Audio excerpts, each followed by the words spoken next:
Hello, and welcome to Roly Poly Weight Loss. I'm your host, Roly Poly. Welcome to day 5. Let's get started.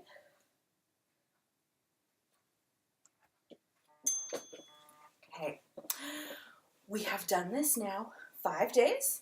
This is our second day in week 2, and that means we are starting to form the habit. We are carving out that time in our day. We're making this fit into our schedule and adjusting our routine. So go us! We are making it happen. So today's topic is adapting workouts and exercises. So the first day I talked about adapting my workout when I broke my toe, but I'm going to expand on that today. So in general, I like using the pedal exerciser instead of an exercise bike when getting started because it is so portable and versatile, as I talked about on day 1. But it is not the only way to adapt your workouts. Now, one thing that people don't always think about when working out is that when you're coming from a roly-poly state, you can't always do the exercises in the books or on the videos the way that they are done by the trainers and fitness models and whoever you're seeing in the pictures or on the videos. They're experienced. They're in shape. They have done this before. And generally speaking, we are none of those things. So we can't necessarily get them right on the first try, or on the second try, or on the 10th try. And even taking trainers and fitness models out of the equation, there are many exercises or types of exercises that people take for granted their ability to do. There's a great article in Healthy Woman that talks about adapting exercises for people with rheumatoid arthritis, breast cancer, MS, wheelchair-bound, all kinds of medical challenges. And it says, for years, women who suffered an illness or chronic condition were advised not to exercise. Even today, with more acceptance of the idea of exercising despite physical limitations, many women assume that they can't be active.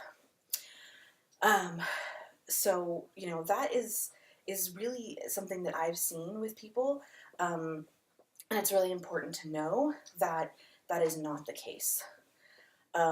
This article goes on to say, you totally can be active, and you can totally exercise. It says, although women with arthritis may worry that movement will bring further problems, research shows that moderate exercise does not cause damage.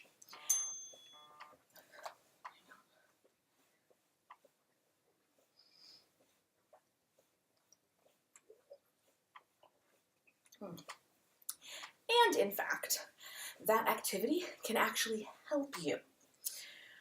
To the contrary, those who experienced to the contrary, those who exercised improved their physical functioning and reduced the pain and disability they experienced.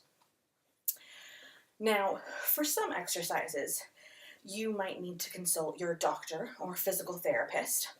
And just in general, they might also know of some great classes or resources that you can try in your area. But if you are going it alone, start slow and be safe. And look for resources online. So I have spent years dealing with bad joints. I had knee surgery when I was a kid, and joint problems run in my family. So this is literally my whole life. I've had to deal with this, with adapting exercises. And I've also had to deal with injuries at various times, not just my toe. So I have had some experience with adapting workouts. And there are many different ways to adapt. I'm going to spend a whole week in the future talking about water exercises and what you can do in the pool, as that is a great way to adapt what you're doing. but I'm not going to get into that just yet. I don't have a pool handy. And then another way is, as I said, by using the pedal exerciser. Because it is so low impact, a lot of people can't do high or even moderate impact activities. So low impact is a major adaptation. And another cool way I found to adapt exercises when you are first starting, which is what I'm going to focus on today, is to do chair exercises.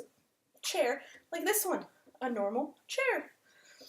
Now when you Google chair exercises or search for it on YouTube, you'll see that many of the sources are aimed at seniors. Because generally speaking, that's who they were initially developed for. But, as I said, these are great for anyone. I use them. And not all of them started that way. That's just a big chunk of the market, so to say.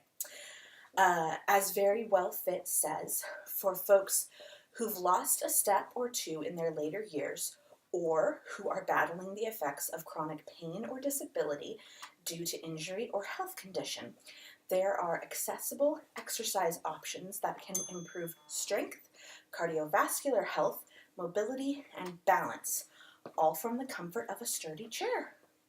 That's my water bell.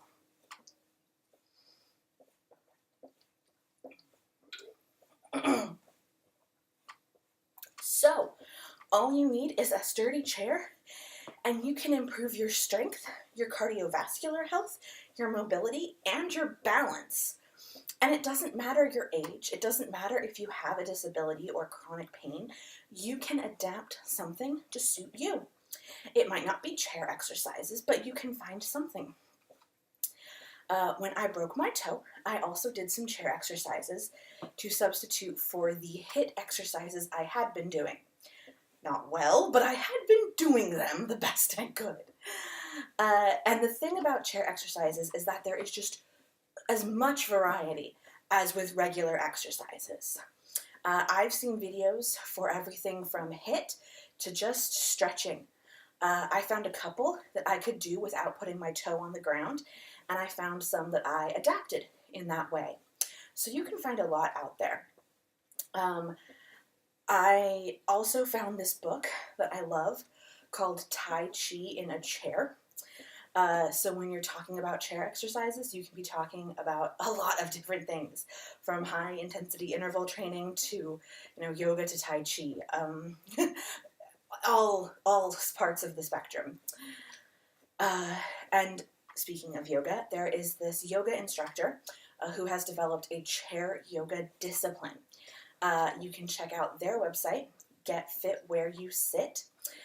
It was initially developed for a young patient in her 20s with rheumatoid arthritis, but expanded to people who are overweight, in wheelchairs, a variety of chronic conditions, all kinds of things. And Get Fit Where You Sit has classes, trained instructors in multiple countries, videos, all kinds of resources. And not only do the workouts account for people of different mobility levels or with different issues, but also they acknowledge that just day to day, your particular flexibility or whatever can change. And so, if one day this hip is a little stiff, you can, do exercises to accommodate that. It's really cool. And the author of Tai Chi in a Chair, who started for similar reasons, adapting to patients who had specific problems. That person says, seated Tai Chi has proven to be a beneficial form of exercise. Students have come to me with reports of improvements in the range of their arm and shoulder movements, more flexibility in their legs, an increase in lung capacity, and fewer falls.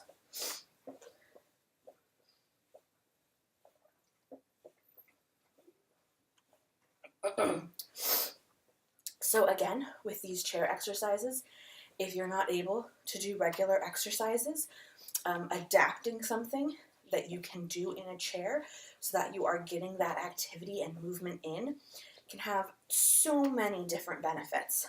It is so much better than doing nothing. And so not only is this a great way to adapt workouts to your limitations, but it has the potential to expand your limits and abilities and enable you to expand to other exercises, which which I think is really cool. And it's a great stepping stone to do more things. And like the pedal exerciser, chair workouts are fantastic because they hardly cost anything. All you need is a sturdy chair, no equipment. You'll want to make sure your chair doesn't roll like an office chair or rock. And a soft, fluffy armchair that you sink down into probably isn't very practical for exercising. But other than that, anything goes. The creator of chair yoga says the poses can be done from any chair or bed so long as the wheels are locked, although a fixed leg chair with no arms is best. So this is a kitchen chair that I'm sitting on. Even a folding chair like this one is fine. And even a bench or a stool can be used for some of the exercises. Some of them really need the back part for it, for you to lean against or for you to hold on to, but there are quite a few that can be done backless. You just need the seat part, and then a bench or a stool or whatever you have can work. Now, I said that you didn't need any equipment, which is true for many of these workouts. All you need is the chair and often your own body weight that you sometimes push against or counterbalance with. That said, there are also chair exercises that you can do with a few basic pieces of equipment, like dumbbells or resistance bands. And I will touch on this very briefly now, because I will cover those in the future. But you can substitute canned food from your kitchen for dumbbells. So that's even less expensive. You can have your own homemade dumbbells out of soup cans and your kitchen chair. Just start with a chair and soup cans, and you can do this in your kitchen. So.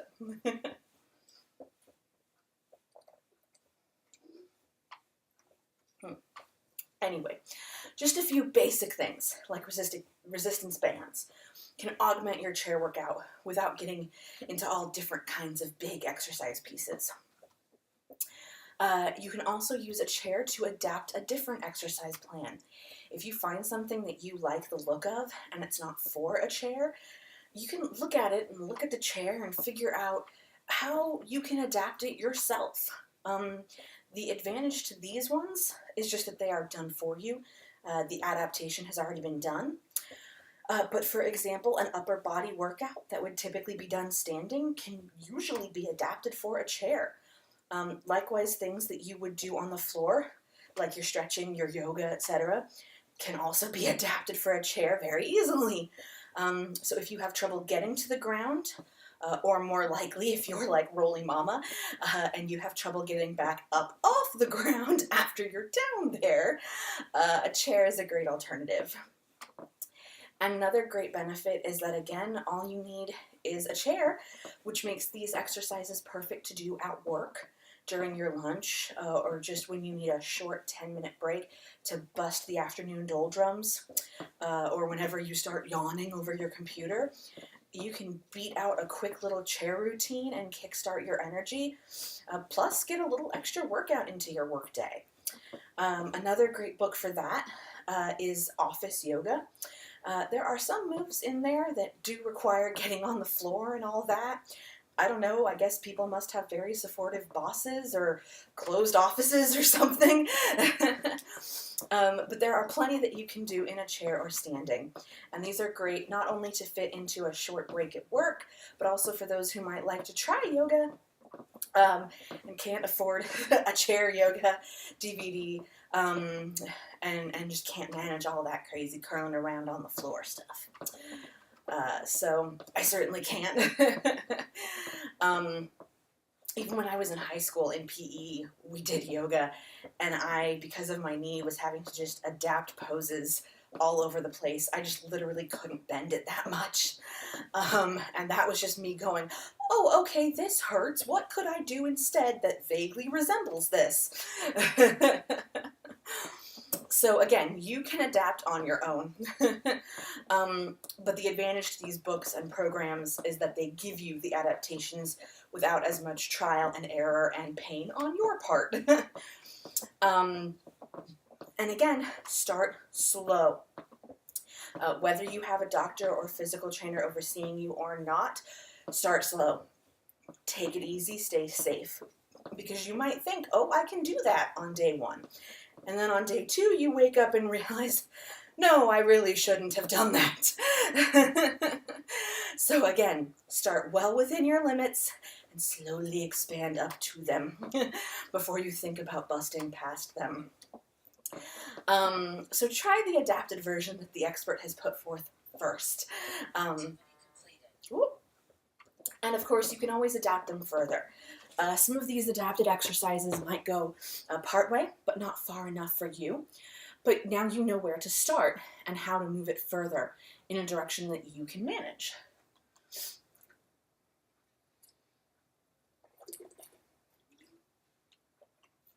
So just as a resource, as a place to get you started, these are great things to look at.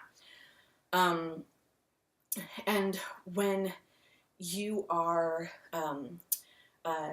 starting to exercise or getting back into exercise after a weight gain or an injury or whatever, that can be daunting.